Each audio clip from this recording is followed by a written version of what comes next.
ஒரு அழகான கிராமத்துல சாரதா பிரசாத்ங்கிற தம்பதி வாழ்ந்துட்டு வந்தாங்க. அவங்களுக்கு ரமேஷ் அப்படிங்கிற ஒரு பையன் இருந்தான். ரமேஷுக்கு அனாமிகாவோட கல்யாணம் நடந்துச்சு.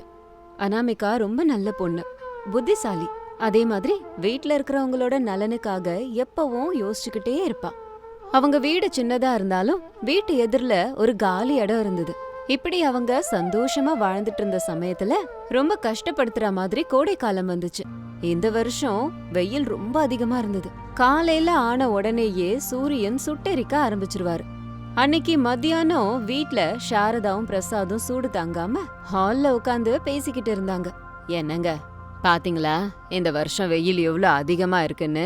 வெளியில போனோம்னாலே பயமா இருக்கு. வீட்ல இருக்கலான்னு பார்த்தா புழுக்கம் தாங்கல. ஆமா சாரதா, என் சின்ன வயசுல இருந்து இப்படிப்பட்ட ஒரு புழுக்கத்தை நான் பார்த்ததே இல்ல. வீட்ல ஃபேன் ஓடனாலும் வேர்வை ஊத்திக்கிட்டே இருக்கு. இந்த வெப்பத்தை தாங்கிக்கிட்டு எப்படி நம்ம இருக்க போறோமோ தெரியல. அப்பதான் ரமேஷ் வெளியில இருந்து வந்தான்.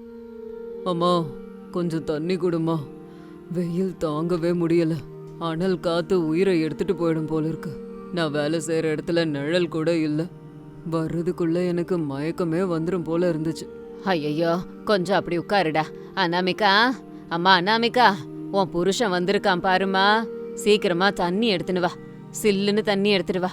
பாவம் களைச்சு போயிட்டான். இந்தாங்க தண்ணி குடிங்க. இன்னைக்கு உண்மையிலேயே வெப்பம் ரொம்ப அதிகமா இருக்காத்த. கிச்சன்ல உட்காந்து சமைக்கிறதுக்குள்ள அடுப்பு நெருப்பை விட வெளியில இருந்து வந்த அனல் காத்துதான் என்ன ரொம்ப கஷ்டப்படுத்திருச்சு. அடுப்பங்கரையில வெப்பம் இன்னும் அதிகமா இருக்குமேமா. நீ ரொம்ப கஷ்டப்படுறமா. இந்த வெப்பத்துக்கு ஏதாவது சில்லுன்னு குடிச்சாலொழிய நமக்கு இதை தாங்க முடியாது. நீங்க கவலைப்படாதீங்க மாமா. காலையில காய்கறி வாங்கறதுக்காக நான் மார்க்கெட்டுக்கு போனேனா நல்ல பெரிய தர்பூசணி பழம் கிடைச்சது.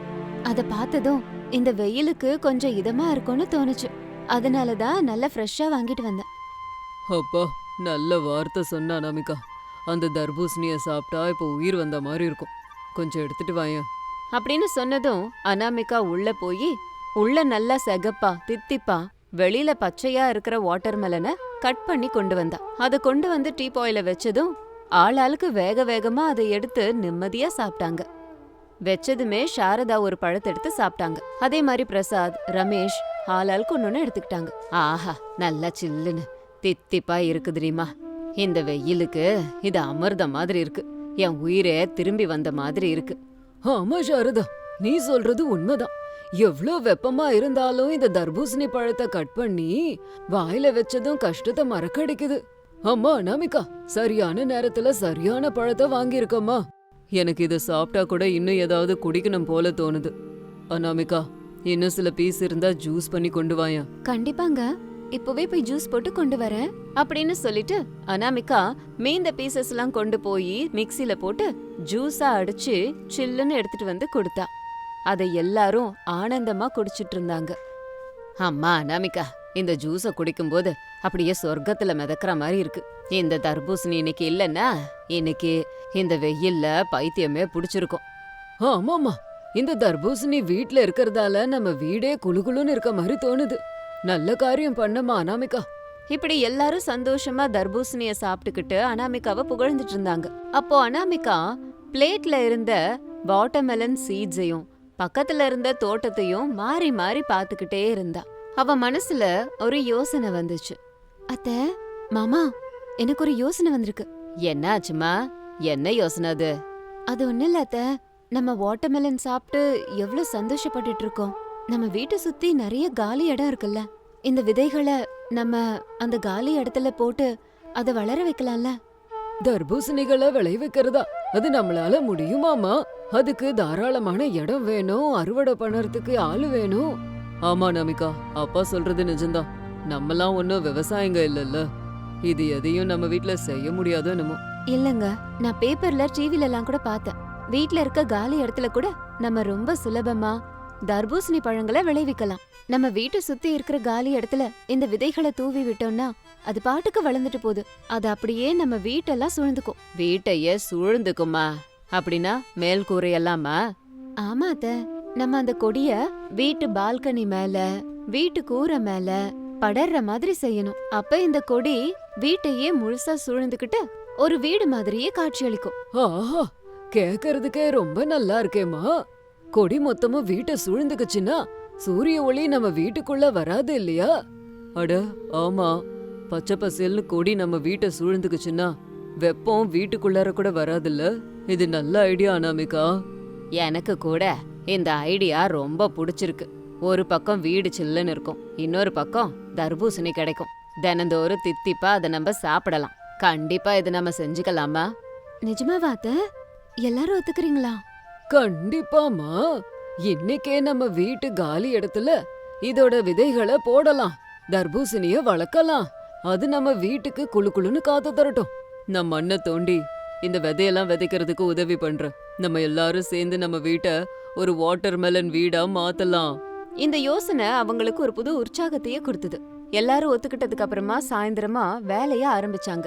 பிரசாதும் ரமேஷும் சேர்ந்து வீட்டை சுத்தி குழி தோண்டினாங்க. அதுக்கு தேவையான எருவை கூட ரெடி பண்ணினாங்க. அனாமிகா அந்த விதைகளை எடுத்துட்டு வந்து அந்த குழிக்குள்ளார போட்டா. அப்புறம் அந்த மண்ணை மூடினா. சாரதா மூடின அந்த இடத்துல தண்ணிய ஊத்திக்கிட்டு இருந்தாங்க தினந்தோறும். என்னங்க பாத்தீங்களா, நம்ம விதைச்ச விதையிலிருந்து சின்ன சின்ன முளைப்புகள் வந்திருக்கு. பார்க்கவே ரொம்ப அழகா இருக்குல்ல?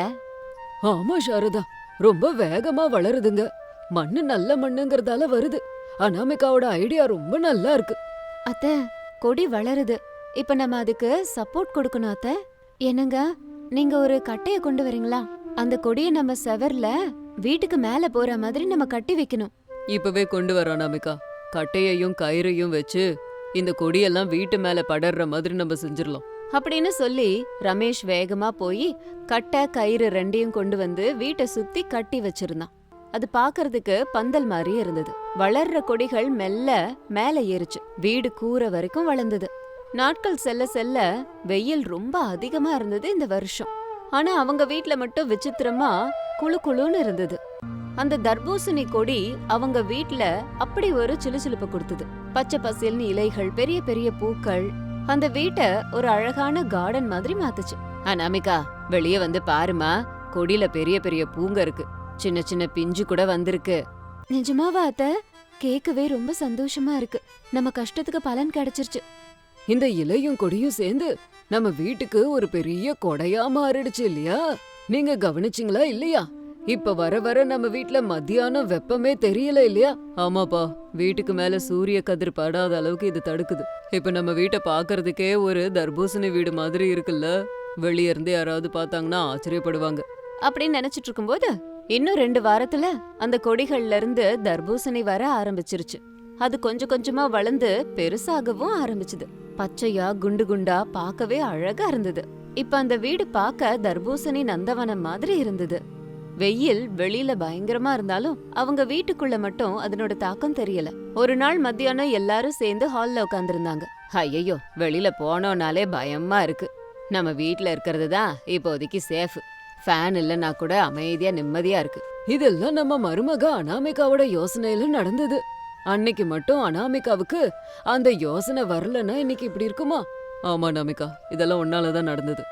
உனக்கு எப்படி நன்றி சொல்றதுன்னே தெரியல. இந்த பச்சை பசேல்னு இருக்கிற வீட்டுக்குள்ள எனக்கு சொர்க்கத்துல இருக்க மாதிரி இருக்கு. இதுல என்னோட பெருந்தன்மை என்னங்க இருக்கு? எல்லாரும் சேர்ந்து கஷ்டப்பட்டோம். நீங்களும் மாமாவும் தான் அதிகமா உழைச்சிங்க. மண்ணை தோண்டனீங்க, கொடிய படர விட்டீங்க. அத்தை தினந்தோறும் இந்த கொடிகளை கண்ணுக்கு கண்ணா பாத்துக்கிட்டாங்க. இது எல்லாமே நம்ம எல்லாரோட உழைப்பு. எது எப்படியோ இந்த ஐடியா உன்னோடதாச்சேம்மா. அதெல்லாம் இருக்கட்டும். ரமேஷா, மேல இருந்து ஒரு நல்ல பழமா பறிச்சுட்டு வா. இன்னைக்கு நம்ம சொந்த வீட்ல விளைய வச்ச தர்பூசணிய சாப்பிட போறோம். இப்பவே கொண்டு வரமா அப்படின்னு சொல்லிட்டு ரமேஷ் போய் ஒரு பெரிய வாட்டர்மெலனை எடுத்துட்டு வந்தான். அத பார்த்த உடனேயே எல்லாரோட முகத்திலயும் ஒரு கர்வம், ஆனந்தமா இருந்தாங்க. அனாமிகா அதை கட் பண்ணி எல்லாருக்கும் கொடுத்தா. ஆஹா, என்ன ருசி, என்ன ருசி! வெளியில மார்க்கெட்ல வாங்கின வாட்டர்மெலனை விட இது நல்லா இருக்கே. நம்ம கையால விளைவிச்ச பண்டம் இல்லையா? அந்த அன்பு தான் இந்த ருசிக்கு காரணம். ஆமாங்க, என்னதான் வெயில் காலமா இருந்தாலும் நம்ம வீட்டுக்கு வசந்த காலம் மாதிரி இருக்கு. இந்த வெயிலுக்கு இந்த மாதிரி பழத்தை சாப்பிட்டுட்டு இருக்கும்போது வெளிய வெயில் காலம்ன்றத நம்பவே முடியல. இப்ப நம்ம தினமும் ஒரு பழத்தை பறிச்சு நினைக்கும் போதெல்லாம் ஜூஸ் கூட போட்டு குடிக்கலாம். இந்த வாட்டர்மெலன் வீடு நம்மள நிம்மதியா தூங்க வைக்க குளுமையையும் சாப்பிடுறதுக்கு ருசியையும் கொடுக்குது. வீட்டை சுத்தி பார்த்தா எங்க பார்த்தாலும் தர்பூசணி தான். ஊர் மக்கள் நம்ம ஊரை பார்த்து பயங்கரமா பாராட்டுறாங்க. எல்லாரும் வந்து என்ன கேக்குறாங்க, எப்படி வளர்த்தீங்க இதன்னு. அவங்களுக்கும் சொல்லுடா, இந்த வெயில்ல அவங்களும் தர்பூசணிய வளர்த்து இந்த வெயில்ல இருந்து அவங்கள காத்துக்கட்டுமே. ஆமா ஆமா, நம்ம எவ்வளவு சந்தோஷமா இருக்கமோ அதே மாதிரி அடுத்தவங்களும் சந்தோஷப்படணும். அனாமிகா, நீ வந்ததுக்கு அப்புறம் நம்ம வீட்ல அழகு ஆனந்தம் ரெண்டும் வந்திருக்கு. இந்த வீட்ல நீங்க எல்லாரும் என்ன எவ்வளவு நல்லா பாத்துக்கிறீங்க. அதுக்கு முன்னாடி இந்த சின்ன தர்பூசணி ஐடியா ஒன்னும் பெருசு இல்ல. நம்ம எல்லாரும் இந்த வெயில் காலம் முழுக்க வீட்டுக்குள்ளேயே உட்கார்ந்து சந்தோஷமா கழிக்கலாம். இப்படி இந்த வெயில் காலம் முழுக்க சாரதா, பிரசாத், ரமேஷ், அனாமிகா 4 பேரும் சுயமா வளர்த்த தர்பூசணி செடிக்கு உள்ளார சில்லு சில்லுன்னு இருக்க அந்த வீட்டுக்குள்ள வாழ்ந்தாங்க. வெளிய சூரியன் எவ்ளோ சூடா இருந்தாலும் அது துளி கூட தெரியாத அளவுக்கு வீட்ல ரொம்ப ஹாயா இருந்தாங்க. அந்த வாட்டர்மெலன் வீடு அந்த வீட்ல இருக்கிற கஷ்டத்தையும் அன்பையும் பண்பையும் எல்லாருக்கும் உணர்த்தி விலை மதிக்க முடியாத சந்தோஷத்தை கொடுத்தது. ஒரு சின்ன ஆலோசனை அடுத்தவங்களோட உதவியோட எவ்ளோ பெரிய நிம்மதியை கொடுக்குது அப்படிங்கறத அவங்க அன்னைக்கு புரிஞ்சுக்கிட்டாங்க. இது இன்னைக்கு ஸ்டோரி. இதே மாதிரி இன்னொரு ஸ்டோரியோட உங்களை மறுபடியும் மீட் பண்றேன். அது வரைக்கும் பாய் பாய். அது காலையில 7 மணி சமயம். கிருஷ்ணா நகர்ல இருந்த பிரசாத் சாரதா வீடு. அந்த வீட்டு எஜமானி சாரதா பொறுமையை இழந்து இருந்தாங்க. அந்த வீட்டு மருமகள்கள் சோம்பேறிகள். பிரசாத் ஒரு வெகுளி. மனைவி சாரதாவுக்கு எப்போதும் பயந்துட்டு இருப்பாரு. இவங்களுக்கு 3 மகன்கள். பெரிய பையன் ரமேஷ், மருமக அனாமிகா. இவளுக்கு சமையல் நல்லா வரும். வீட்டு பொறுப்பும் இவளோடதுதான். 2வது பையன் சுரேஷ், 3வது பையன் அருண். அவங்க மனைவிகள் அவனி, அஞ்சலி. இவங்க 2 பேரும் தீனி பண்டாருங்க. எப்ப பார்த்தாலும் எந்த வேலையும் செய்யாம சாப்பிட்டுக்கிட்டே இருப்பாங்க. ஒரு நாள் சாரதா தன்னோட ரூம்ல பூஜையை முடிச்சுக்கிட்டு இருக்கும்போது கிச்சன்ல இருந்து கமகமான ஒரு வாசனை வந்துச்சு. அந்த வாசனையே சொல்லுச்சு, கிச்சன்ல அனாமிகா என்னமோ சமைச்சுக்கிட்டு இருக்கான்னு. சாரதா கிச்சனுக்குள்ள வந்து, என்னம்மா அனாமிகா, அதுக்குள்ள யுத்தத்தை ஆரம்பிச்சிட்டியா? ஆமா, இன்னைக்கு என்ன பண்ற? ஹாலு வரைக்கும் இந்த நெய் வாசனை வருதே. அனாமிகா சிரிச்சுக்கிட்டே தோசை பண்ணிக்கிட்டு, ஆமா அத்தை, இன்னைக்கு எல்லாருக்கும் ஸ்பெஷலா நெய் போட்டு பெசரட்டும் இஞ்சி சட்னியும் செஞ்சிருக்கேன். மத்தியானத்துக்கு மாங்காய் பருப்பு, கோவக்காய் பச்சடி செய்யறேன், சுத்தமான தயிர், புது ஆவக்காய் ஊறுகாய் செய்யறேன். அடடே, உன் கையு சாப்பாடுனா அதோட ருசியே வேற. சரி, மத்தவளுங்க எங்க கும்பக்காரன தங்கச்சிங்க மாதிரி கொரட்டை விட்டு தூங்கிக்கிட்டு இருக்காங்களா? அப்போ அவனையும் அஞ்சலியும் ஒருத்தர் பின்னாடி ஒருத்தர் கண்ணை கசக்கிக்கிட்டு கொட்டாவி விட்டுட்டே ஹாலுக்கு வந்தாங்க. அவங்க கண்கள் இன்னும் முழுசா திறக்கவே இல்ல. ஆனா மூக்கு மட்டும் நல்லா வேலை செஞ்சுது. அவனி அனாமிகா பக்கத்துல வந்து நின்னுக்கிட்டு, எனக்கா பெசரட்டு வாசனை மூக்க தொலைக்குது, வயத்துல எலிங்க இப்பவே கபடி ஆடிக்கிட்டு இருக்கு. எனக்கு இன்னைக்கு என்னோட பெசரட்டுல கொஞ்சம் பூண்டு, கொஞ்சம் வெங்காயம் அதிகமா போடு. ஆமாக்கா, பெசரட்ட கொஞ்சம் கிறிஸ்பியா செகப்பா செய். அந்த இஞ்சி சட்னில வெல்லத்தை கொஞ்சம் எக்ஸ்ட்ரா போடு. தித்திப்பா காரமா இருந்தா அதிரடியா இருக்கும். ஆஹா, நினைச்சாலே நாக்கெல்லாம் ஊறுது. என்னடி, நீங்க மருமகளுங்களா இல்ல ஸ்டார் ஹோட்டலுக்கு வந்த கஸ்டமரா? இவ ஒருத்தி மட்டும் காலங்காத்தால 5 மணிக்கே எந்திரிச்சு வாசலை தெளிச்சு குளிச்சுட்டு கஷ்டப்பட்டு வேலை செஞ்சுட்டு இருக்கா. நீங்க என்னடானா எந்திரிச்சதும் மெனுவை பார்த்துட்டு ஆர்டர் கொடுக்குறீங்க. எந்திரிச்சதும் போய் பாத்திரம் கழுவலாம். அட, முகத்தையாவது கழுவுனீங்களா? அத்தை, எங்களுக்கு தான் சமைக்க வராதுன்னு உங்களுக்கு தெரியும்ல. ஒருவேளை நாங்க பாட்டுக்கு வந்து உப்புக்கு பதில் சர்க்கரைய போட்டா அக்கா சமையல் எல்லாம் வேஸ்டா போயிடும். அதனாலதான் நாங்க கிச்சனுக்கு வராம தூரத்துல இருந்து அக்காக்கு சைக்கலாஜிக்கலா சப்போர்ட் பண்ணிக்கிட்டு இருக்கோம். ஆமா அத்தை, எனக்கு பசி வந்துருச்சுன்னா மயக்கம் வரும், காலு கிட்டு கிட்டுன்னு ஆடும். முதல்ல அந்த பெசரட்டை சாப்பிட்டா பாடியில குளுக்கோஸ் ஏறும். அதுக்கப்புறமா என்ன வேலை வேணா செய்யலாம். என்ன மாமா? விட்டுடு சாரதா, அவங்க சாப்பிடுறதே இந்த வீட்டுக்கு செய்யற வேலை. அவங்க டைஜஷன் சிஸ்டம் நல்லா இருந்தா போதும். அம்மா அனாமிகா, எனக்கு நெய் எக்ஸ்ட்ரா போட்டு நிறைய சட்னி வச்சு ஒன்னு குடுமா. இது இப்படி இருக்கும்போது மத்தியானம் மணி 1 ஆச்சு. எல்லாரும் சாப்பிடுறதுக்கு வந்து உட்கார்ந்தாங்க. டைனிங் டேபிள்ல அனாமிகா வச்சிருக்கிற சாப்பாட்டை பார்த்தா யாருக்கா இருந்தாலும் வாய் ஊறும். மாங்காய் பருப்பு நெய்யில மிதந்துக்கிட்டு தங்க நிறத்துல இருந்தது. நல்ல மசாலாலாம் போட்டு கோவக்காய் பொரியல் இருந்தது. ஆஹா அண்ணி, அண்ணி, இந்த மாங்காய் தால் அமிர்தமா இருக்கு. வெளியில எந்த ஹோட்டல்லயும் இப்படி கிடைக்காது. எப்படி இவ்ளோ வாசனையோட செய்றீங்க? உண்மைதான் அண்ணா, அஞ்சலி என்னைக்காவது கிச்சனுக்குள்ள வந்தாள்னா அது விஷமா இல்ல ரசமானே தெரியாது. அதனால தான் நான் ஆஃபீஸ்ல இருந்து அனாமிகா அண்ணி சாப்பாட சாப்பிட உசுர கையில புடிச்சுக்கிட்டு வந்துகிட்டு இருப்பேன். சுரேஷ், நீ சாப்பிடுறத சாப்பிடு. எங்க டேலண்ட்டை பத்தி காமெண்ட் பண்ண தேவையில்ல. அனாமிகா அக்கா இருக்காங்கல்ல நமக்காக, அவங்க செஞ்சா சாப்பிட நாங்க எப்பவும் ரெடி.